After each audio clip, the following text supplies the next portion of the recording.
착한 사람이 배신당하는 게 아닙니다. 눈치 없는 선의가 원수를 만드는 겁니다. 인간관계의 씁쓸한 진실을 뇌과학의 관점에서 파헤쳐 보겠습니다. 잠깐 떠올려 보세요. 여러분이 살면서 가장 많이 베푼 사람, 가장 많이 들어준 사람, 새벽에 전화 오면 받아주고 돈 빌려 달라면 보내줬던 사람, 싫다는 말 한 번 못하고 끝까지 들어줬던 그 사람. 그 사람이 지금 여러분 곁에 있습니까? 안타깝게도 대부분은 곁에 없습니다. 더 소름 끼치는 건 그 사람이 여러분 뒤에서 제일 먼저 험담을 시작했다는 사실입니다. 도대체 왜 그런 걸까요? 인간의 본성이 원래 악해서일까요? 왜 내가 가장 많이 준 사람이 가장 먼저 나를 향해 칼을 드는 걸까요? 결론부터 말씀드리면 여러분이 나쁜 사람한테 당한 게 아닙니다. 선이라는 것 자체에 구조적 결함이 숨어있기 때문입니다. 주는 사람은 절대 모르고 오직 받는 사람의 뇌만 은밀하게 알고 있는 치명적인 결함이죠. 오늘 힐링 마음연구소에서는 그 결함의 정체를 신경과학과 진화심리학을 통해 전부 해부해 보겠습니다. 한 가지 미리 약속드릴 수 있는 건 이 영상을 끝까지 보고 나면 여러분이 앞으로 사람에게 호의를 베푸는 방식, 그리고 인간관계를 맺는 기준이 완전히 그리고 영구적으로 달라질 거라는 점입니다. 그 결함이 도대체 어디서 시작되는지, 여러분의 몸 안에서 벌어지는 생물학적 일부터 살펴보겠습니다. 심장 이식을 받은 환자에게 생명과 직결되는 가장 위험한 순간이 언제인지 아십니까? 수술용 칼이 들어가는 순간도 아니고 수술 직후 마취에서 깨어나는 순간도 아닙니다. 전혀 다른 시점입니다. 바로 새 심장이 몸속에서 제대로 뛰기 시작한 그 직후입니다. 이때 우리의 면역체계는 외부에서 들어온 낯선 장기를 생명을 구하는 은인으로 보지 않습니다. 철저하게 적으로 인식해서 죽을 힘을 다해 공격하기 시작합니다. 사람을 살리려고 넣은 심장을 몸이 스스로 파괴하려 드는 기막힌 역설이죠. 놀랍게도 인간관계에서도 이와 완벽하게 똑같은 거부 현상이 벌어집니다. 누군가가 여러분에게 큰 호의를 베풀면 우리 의식의 표면에서는 당연히 감사합니다. 고마워요. 당신 덕분입니다. 같은 긍정적인 말이 나옵니다. 사회적 동물로서 학습된 아주 자연스러운 예의이자 표면적 반응입니다. 그런데 그 의식의 아주 깊은 아래, 뇌의 가장 오래되고 원초적인 영역인 편도체에서는 전혀 다른 붉은색 경고 신호가 켜집니다. 생존을 위협받고 있다는 위협 감지 신호입니다. 겉으로는 웃고 있지만 뇌 속에서는 비상벨이 울리는 겁니다. 도대체 뇌는 왜 타인의 호의를 위협으로 받아들이는 걸까요? 이유는 인간의 자기 개념과 직결되어 있습니다. 나는 괜찮은 사람이다. 나는 내 삶을 통제할 수 있다는 믿음은 뇌의 신경망에서 자동으로 유지하려는 항상성을 가집니다. 이건 단순한 기분상의 자존감이 아닙니다. 자존감보다 훨씬 더 깊고 단단한 곳에 자리 잡은 진화적으로 생존에 필수적이었던 감각입니다. 이것을 심리학에서는 자기 효능감이라고 부릅니다. 수만 년 전 원시 시대 광활한 사바나에서 혼자 사냥하고 혼자 판단해야만 살아남던 시절부터 우리의 DNA와 뇌에 깊숙이 새겨진 생존 코드입니다. 나는 내 힘으로 문제를 스스로 해결할 수 있다는 이 근본적인 믿음이 무너지면 어떻게 될까요? 뇌는 그것을 곧 죽음이 임박한 생존 위기로 읽어냅니다. 그런데 누군가가 반복적으로 그리고 압도적으로 나를 도와주면 뇌는 그 상황을 이렇게 해석하기 시작합니다. 이 사람이 나를 돕는다는 건 내가 혼자서는 도저히 이 세상을 살아갈 수 없는 무능력한 존재라는 뜻이다. 무의식적 논리 비약이 일어납니다. 결국 상대방의 순수한 호의가 내 머릿속에서는 감사가 아니라 치명적인 열등감으로 변환되는 겁니다. 심리학의 여러 실험들이 이 잔인한 진실을 정확히 보여줍니다. 자신의 이미지가 타인에 의해 위협받을 때 가장 날카롭고 공격적으로 변하는 사람은 흔히 생각하듯 자존감이 바닥인 사람이 아니었습니다. 놀랍게도 겉보기에는 자존감이 높아 보이지만 실제로는 그 자존감이 매우 불안정한 사람들이었습니다. 뼈대가 부실한 건물처럼 그 자존감을 유지하기 위해 타인의 인정이나 외부의 증거가 끊임없이 필요한 사람들이죠. 바로 이 유형이 여러분의 헌신적인 도움을 받을수록 내면이 가장 불편해지는 사람입니다. 흥미로운 건 이 유형의 사람들은 겉으로 보기에는 자신감이 흘러넘친다는 겁니다. 목소리도 크고 자기 의견도 강하게 주장하고 모임에서도 자기 이야기하는 것을 무척 좋아합니다. 그래서 주변 사람들은 그가 강한 사람이라고 착각합니다. 그런데 그들의 자신감은 단단한 콘크리트가 아니라 투명한 유리입니다. 평소에는 단단하고 화려해 보이지만 외부의 충격으로 한번 금이 가기 시작하면 순식간에 산산조각이 나버립니다. 안타깝게도 여러분이 건넨 따뜻한 도움이 그들에게는 그 유리에 치명적인 금을 내는 무거운 망치가 됩니다. 여러분은 순수하게 도와준 건데 상대의 연약한 유리, 자아에는 쩍 하고 금이 간 겁니다. 여러분이 호의를 건네는 바로 그 순간 상대의 뇌 안에서는 얕은 감사가 울립니다. 아주 짧게 울리고 인해 허공으로 사라집니다. 그리고 그 깊은 심연 아래에서 끈적한 열등감이 천천히 그러나 확실하게 차오르기 시작합니다. 그리고 그 열등감이 마음에 둑을 넘는 일정 수위에 도달하는 순간이 옵니다. 그 순간 억눌려 있던 자기 방어 본능이 폭발적으로 터져 나옵니다.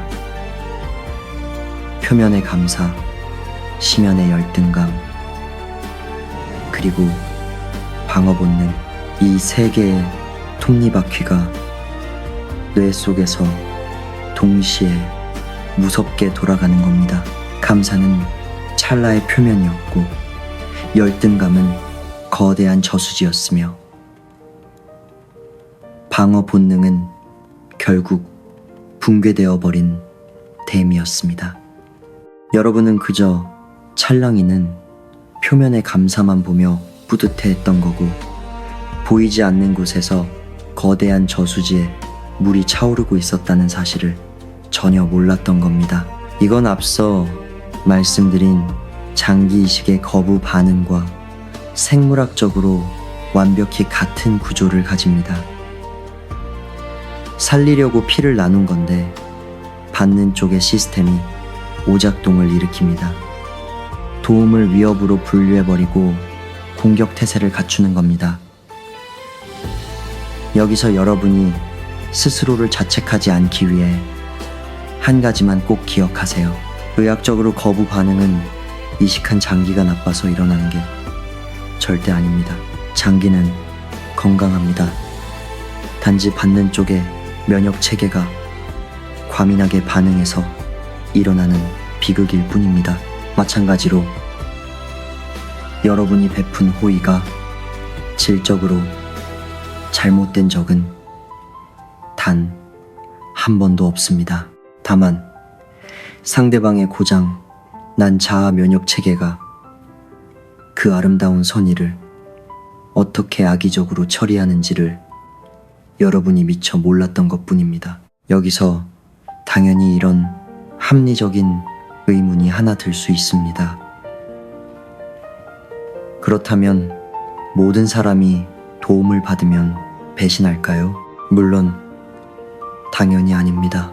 우리 주변에는 실제로 호의를 받으면 진심으로 가슴 깊이 감사하며 그로 인해 관계가 더욱 단단해지고 깊어지는 성숙한 사람들도 분명히 존재합니다.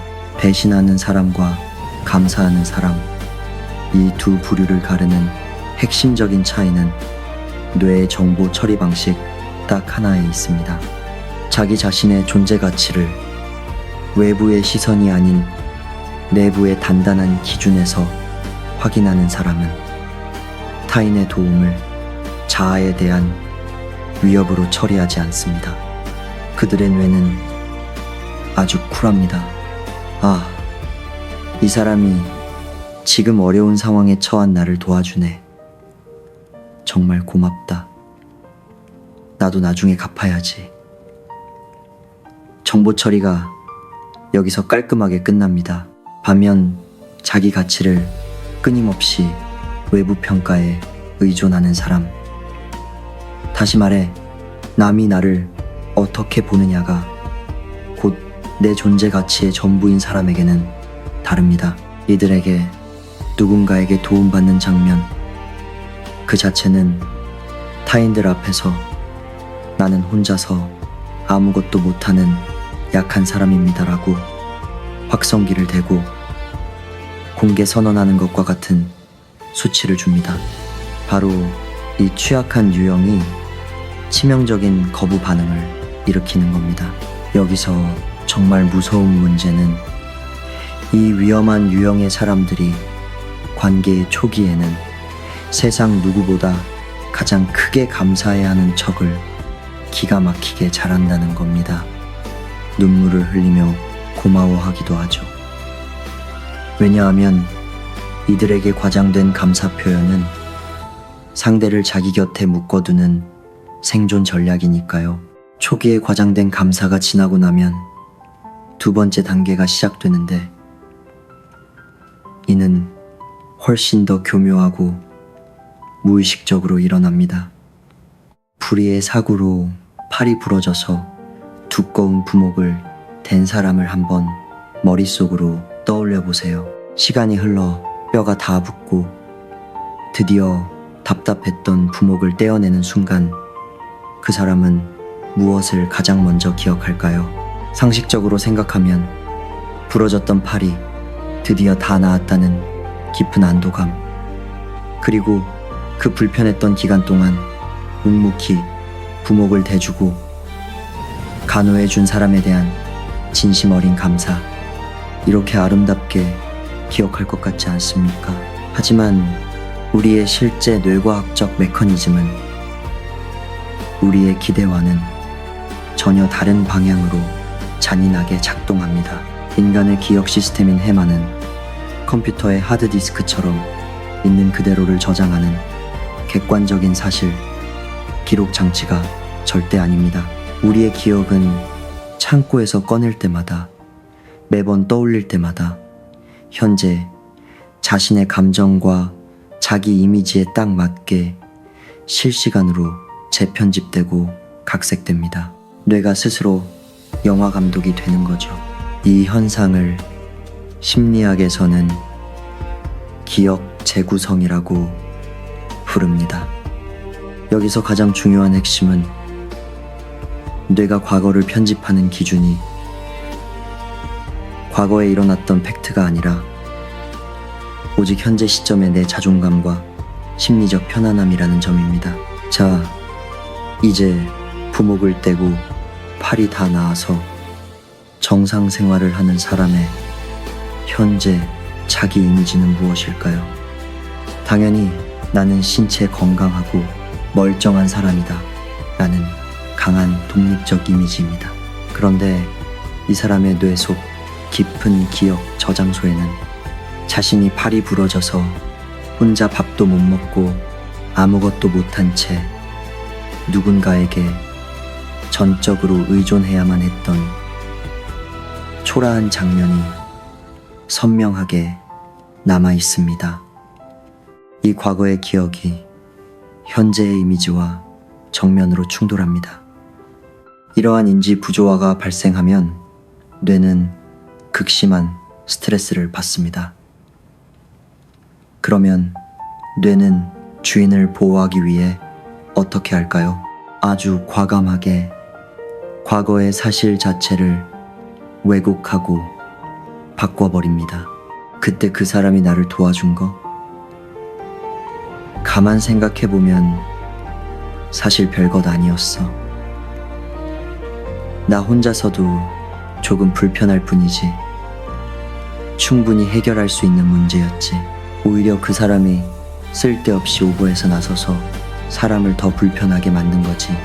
이렇게 합리화합니다. 여기서 중요한 건 아무도 의도적으로 난 이제부터 저 사람의 은혜를 지워버리겠어 라고 악독하게 결심하지 않는다는 겁니다. 인간의 뇌가 무의식 수준에서 자동으로 수행하는 자기 이미지 보호 시스템의 정상적인 작동입니다.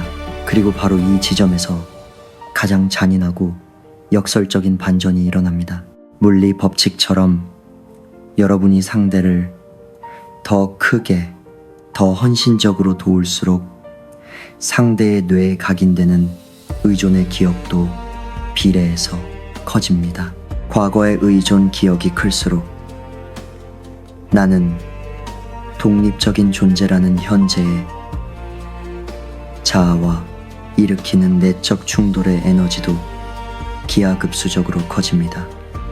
충돌이 클수록 뇌가 가하는 기억 편집의 강도도 그만큼 폭력적으로 세집니다. 결국 여러분이 자신의 시간과 돈을 바쳐가며 가장 크게 도운 바로 그 사람이 나중에 다른 사람들 앞에서 걔가 나한테 대체 뭘 해줬는데? 라고 당당하게 말하는 첫 번째 배신자가 되는 겁니다. 이것이 인간 심리의 차가운 물리 법칙입니다. 사회생활을 하다 보면 직장에서 이런 기막힌 현상을 심심치 않게 목격하셨을 겁니다. 신입사원 시절 업무 파악부터 인간관계까지 모든 것을 하나하나 친절하게 가르쳐준 사수 선배. 그런데 그 신입이 연차가 쌓이고 실력이 조금 붙고 나면 어느 순간부터 슬슬 그 고마웠던 선배를 꼰대라고 부르며 뒤에서 조롱하기 시작합니다. 선배의 성격이 갑자기 이상하게 변한 게 아닙니다. 후배의 뇌 속에서 기억이 자기 유리한 대로 완벽히 편집된 겁니다. 선배가 나를 가르쳐주고 키워준 게 아니라 내 능력이 원래 뛰어나서 스스로 자란 거다. 이렇게 과거를 덮었어야만 지금 자신이 확보한 알량한 위치와 성과가 온전히 자기 자신의 것이 되니까요. 가장 끈끈해야 할 가족 관계에서는 이 메커니즘이 훨씬 더 극단적이고 비극적으로 나타납니다. 부모가 뼈 빠지게 고생해서 자녀에게 경제적으로 큰 도움을 주고 유학까지 보내줬을 때 자녀가 사회적으로 성공한 뒤에 부모님이 내 인생에 해준 게 도대체 뭐가 있어?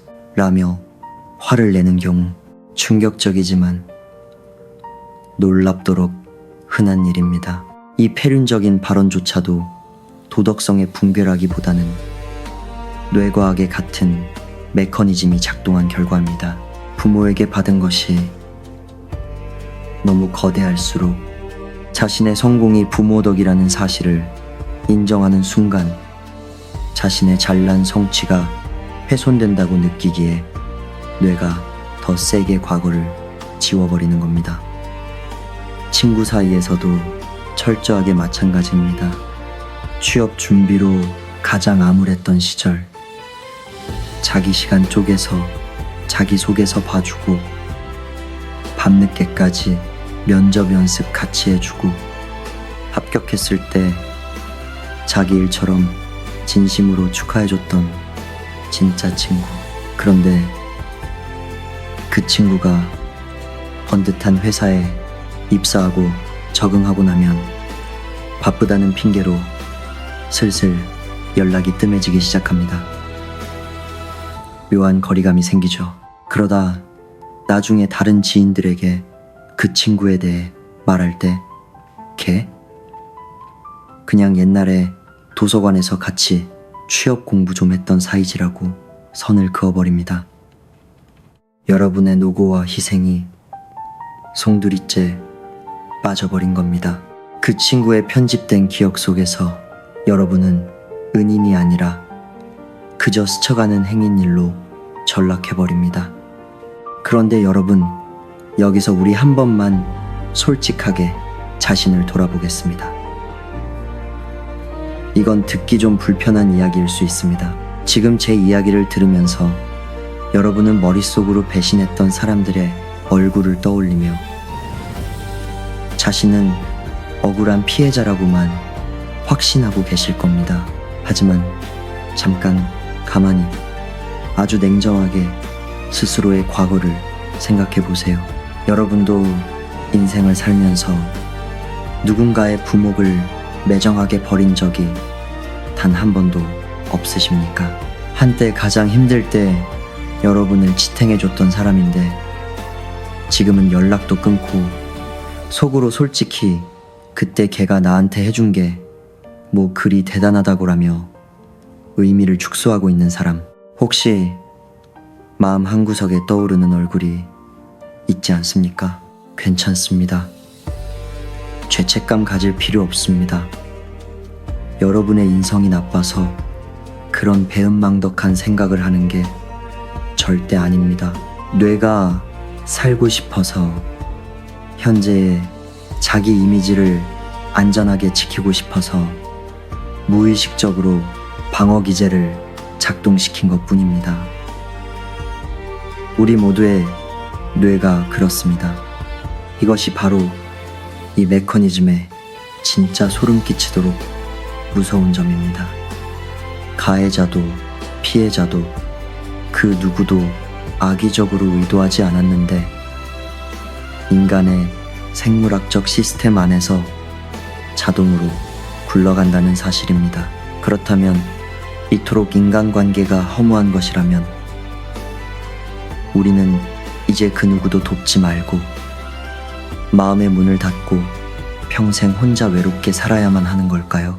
극단적인 이기주의자가 되어야 할까요? 절대 그렇지 않습니다. 남을 돕는 이타적인 행위, 그 자체는 인간 사회를 유지하는 가장 위대한 힘입니다. 문제는 돕는 행위 자체가 아닙니다. 진짜 문제는 여러분이 타인을 돕는 맹목적인 방식에 있었습니다.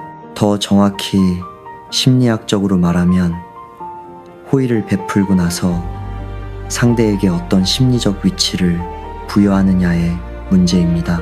이 미묘한 위치의 문제를 정확히 이해하려면 배신 메커니즘의 세 번째 단계를 면밀히 살펴봐야 합니다. 동물원 사육사가 매일 정해진 시간에 맹수인 호랑이에게 신선한 고기를 줍니다. 호랑이는 매일 밥을 주는 이 사육사를 세상에서 가장 좋아하고 따를까요? 천만의 말씀입니다. 호랑이는 사육사를 가장 예민하게 경계합니다. 왜냐하면 먹이를 마음대로 줄 수 있는 존재는 반대로 원한다면 언제든 먹이를 가차없이 끊어버릴 수도 있는 절대적인 권력자이기 때문입니다. 사육사의 손짓 하나에 나의 목숨과 생존이 완벽하게 달려있다는 이 잔인한 사실 자체가 호랑이의 야생 본능에는 가장 끔찍한 스트레스이자 최대의 위협으로 다가옵니다. 여기서 호랑이의 고기를 우리가 인간관계에서 주고받는 것들로 치환해 보세요. 여러분이 대가 없이 건넨 돈, 귀중한 인맥, 고급 정보, 새벽잠을 설치며 받아준 전화, 아무도 안 들어주는 지루한 푸념을 묵묵히 들어준 그 긴 시간, 이 모든 것들이 사실 상대에게는 그 절박했던 순간에 사회적, 심리적 생존이었습니다. 내 심리적 생존주를 쥐고 있는 압도적인 은인이 눈앞에 서 있으면 인간은 무의식적으로 짐승처럼 본능적인 공포와 압박감을 느낍니다. 빚진 자의 굴레죠. 마음 깊은 곳에서는 고마운 게 아니라 이 사람에게 종속될까봐 무서운 겁니다. 그 짓눌리는 공포를 지워버리는 가장 빠르고 확실하게 야생의 방법이 무엇일까요? 바로 자신에게 고기를 주는 사육사의 손을 사정없이 물어뜯어버리는 겁니다. 관계의 단절이자 배신이죠. 하지만 인간은 짐승인 호랑이보다 훨씬 더 정교하고 교활한 뇌를 가지고 있습니다. 무턱대고 물어뜯으면 사회적으로 매장당하니까 나름대로 합리적인 공격의 명분을 치밀하게 만들어냅니다. 정리해봅시다. 첫 번째 단계에서 자아에 대한 거부 반응이 생겼고, 두 번째 단계에서 뇌가 스스로 기억을 유리하게 편집했습니다. 이제 세 번째 단계에서는 그 왜곡 편집된 기억을 확고한 근거로 삼아 오히려 은인인 상대를 뻔뻔하게 공격하기 시작합니다. 이 공격은 아주 다채로운 형태로 일상에 나타납니다. 가장 흔한 첫 번째 형태, 어떤 사람은 여러분이 뼈 빠지게 해준 일의 객관적 크기를 의도적으로 축소시킵니다. 그때 걔가 해준 거 솔직히 별거 아니었어. 어차피 자기 좋아서 자기 만족으로 한 건데 내가 뭘 그렇게 크게 빚졌어. 이렇게 말하며 자신이 은혜를 입은 빚진 상태를 억지로 제로로 만들어버립니다. 회사에서 이런 황당한 경우를 겪어보셨을 겁니다. 힘든 프로젝트를 밤새워 같이 했는데 정작 최종 발표 자리나 공로를 인정받는 보고서에서 여러분의 이름이 슬쩍 빠져 있습니다. 나중에 따져 물어보면 정신없어서 깜빡했다고 변명합니다. 천만의 말씀입니다. 절대 깜빡한 게 아닙니다. 뇌의 고의적 삭제입니다. 여러분의 결정적 기여를 공식적으로 인정하는 순간 자신의 잘난 성과가 반토막 나버리니까 뇌가 생존 본능으로 자동으로 삭제 버튼을 누른 겁니다. 두 번째 공격 형태는 더 악질적입니다. 어떤 사람은 여러분의 순수한 선의의 동기 자체를 오염시켜버립니다. 걔가 나한테 잘해준 거, 그거 다 뒤로 음흉한 계산이 있었던 거야. 누가 먼저 도와달래? 자기가 괜히 오지랖 부리면서 나선 거지. 이렇게 여러분의 고귀한 선의를 비열한 이기심으로 둔갑시켜버리면 그들은 여러분에게 감사해야 할 이유 자체가 영원히 사라집니다. 이것이 배신자들이 가장 사랑하는 흔한 자기 합리화 형태입니다. 진실을 인정하면 빚쟁이가 되니까요. 차라리 여러분을 속이 검고 계산적인 사람으로 악마화해버리는 게 그들의 나약한 정신 건강에는 훨씬 편안한 겁니다. 그리고 가장 파괴적이고 위험한 세 번째 유형은 여러분의 사회적 평판을 선제 타격으로 깎아내립니다. 걔 은근히 사람 무시하거든. 걔가 사람들한테 잘해주는 거 다 윗사람한테 잘 보이려는 가식이야. 걔 혼자 착한 척하는 거.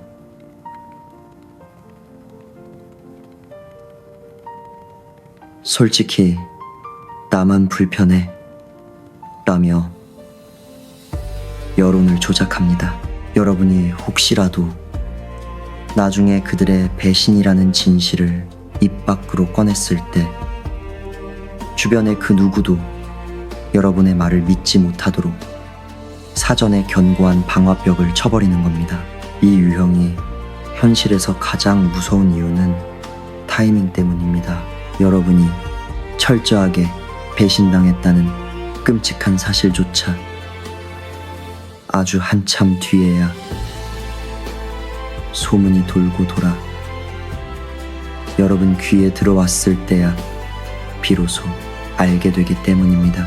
어느 날부터 주변 사람들이 슬슬 나를 피하고 거리를 두기 시작하고 뭔가 분위기가 이상하다고 직감했을 때는 이미 상대가 쳐놓은 거짓 방화벽이 완벽하게 완성된 뒤입니다.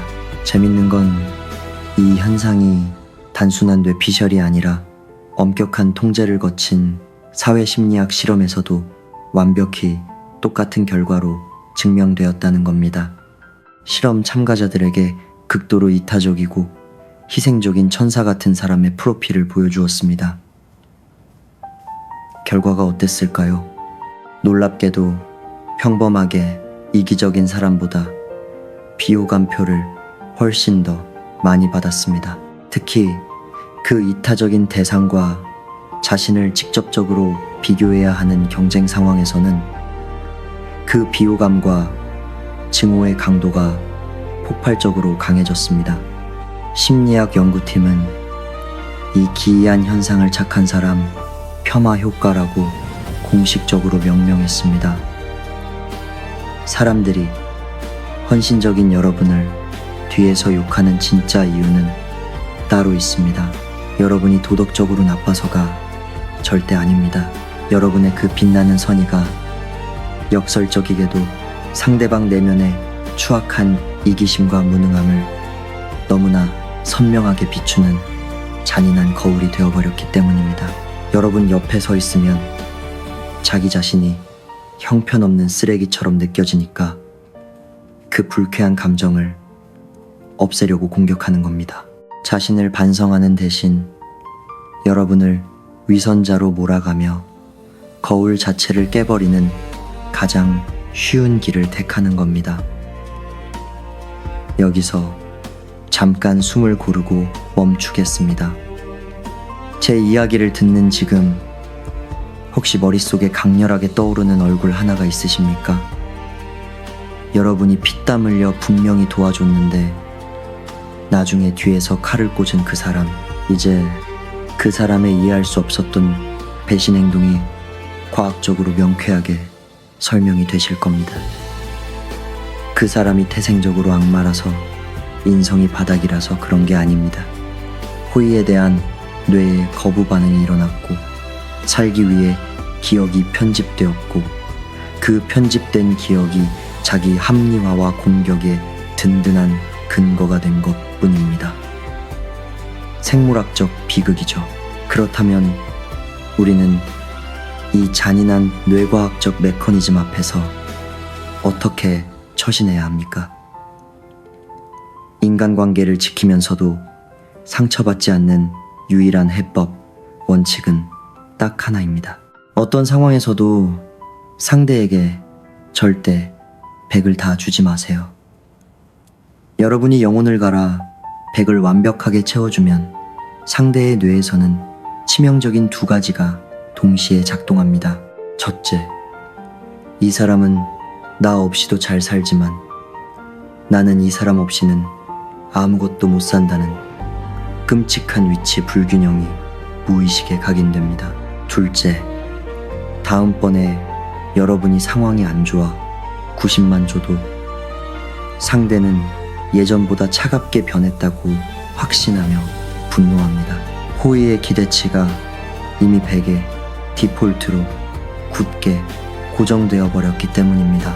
그렇다면 구체적으로 어떻게 행동해야 하느냐?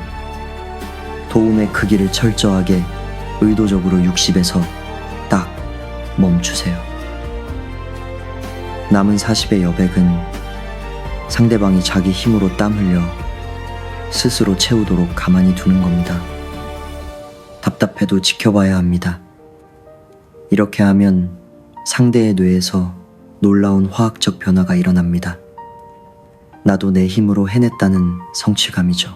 자신감과 자기 효능감이 도움받은 기억과 함께 건강하게 저장됩니다.